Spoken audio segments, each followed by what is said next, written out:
ওই খুব এলো মনে হয়। হ্যাঁ হ্যাঁ, তোমার ছেলে এসে গেছে। দাঁড়াও, দরজাটা একটু খুলে আসি জানো।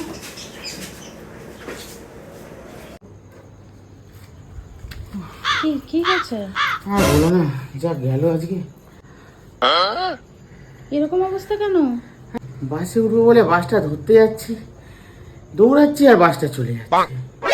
আবার দৌড়ে ধরতে যাবো, বাসটা চলে যাচ্ছে, ধরতেই পারলাম না। বাসের পেছনে দৌড়াতে দৌড়াতে স্টপেজ চলে এলো জানো। আর কি করবো, নেমে গেলাম, বাসে ওঠাই হলো না আমার। হ্যাঁ, এ বাবা, रुको जरा सबर करो। আরে ভালো হয়েছে তো, তোমার তো তাহলে 10 টাকা ভাড়া বেঁচে গেছে গো। এ বাবা খোকা, তুই বোকা রে। তুই তো ট্যাক্সির পেছনে দৌড়াতে পারতিস, তাহলে তো তোর 100 টাকা বাঁচতো।